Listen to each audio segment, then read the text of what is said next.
Hari amakuru ababaje cyane avuye mu karere ka Nyamagabe aho ubukwe bwari bwitezweho ibyishimo byahindutse amarira n'agahinda. Umwana w'umuhungu w'imyaka 13 y'amavuko yahasize ubuzima nyuma yo kunywa inzoga zitujuje ubuziranenge, ni mu gihe abandi 37 bagize ikibazo cy'uburwayi bahita bajyanwa kwa muganga vuba na bwangu. Ni iki cyabaye? Ese ni gute ibintu byagezaho ubukwe buhinduka ibyago n'amarira? Muri iyi nkuru turagaruka ku byabaye byose n'icyo ubuyobozi bwabivuzeho. Byimve ni kwizera niko nitwa, iyi ni Itoza TV Rwanda. Reba hasi ndetse sabone cyangwa se subscribe uyikore kugira ngo ibiganiro byacu n'amakuru yacu bitazajya bigucika. Aya makuru yabereye mu mudugudu wa Rugazi, akagari ka Sekera, umurenge wa Musebeya, hani mu karere ka Nyamagabe. Nk'uko abaturage batuye muri kano gace babitangaje, wari wateguye ubukwe yari yabanje gusaba uburenganzira ku buyobozi bw'umurenge abumenyesha ko afite ubukwe bw'umwana we. Ubuyobozi bwamuhaye uruhushya rwo gukoresha ibiribwa n'inzoga zujuje ubuziranenge nk'uko amategeko abiteganya. Gusa abaturage bavuga ko ayo mabwiriza atubahirijwe uko bikwiye. Mu bukwe haje abantu batandukanye bazanye ubushera, imitobe n'izindi nzoga bikekwa ko zimwe muri zo zari zitujuje ubuziranenge. Abari bitabiriye ubukwe bazinyoye batangiye kugaragaza ibimenyetso by'uburwayi bukomeye nyuma y'ibirori. Muri abo harimo umwana w'umuhungu w'imyaka 13 waje kwitaba Imana, mu gihe abandi 37 bahise bajyanwa kwa muganga kugira ngo bitabweho. Umwe mu baturage yavuze ko uretse uwo mwana wapfuye, abandi benshi bahise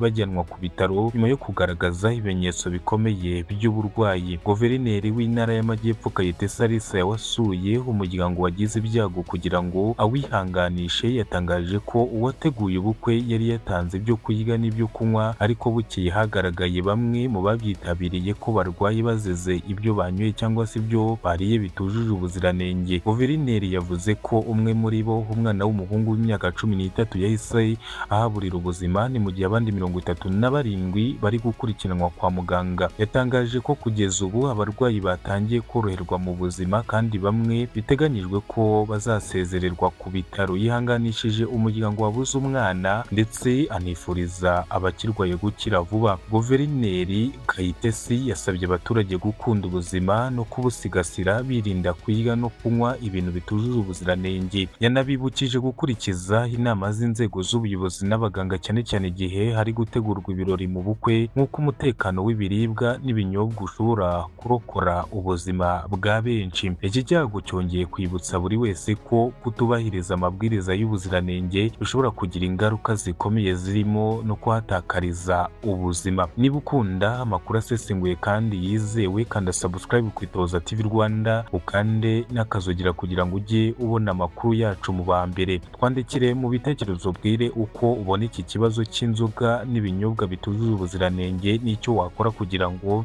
ibyago nk'ibi bitazongera kuba. Mwakoze cyane. Byemve ni kwizera niko nitwa.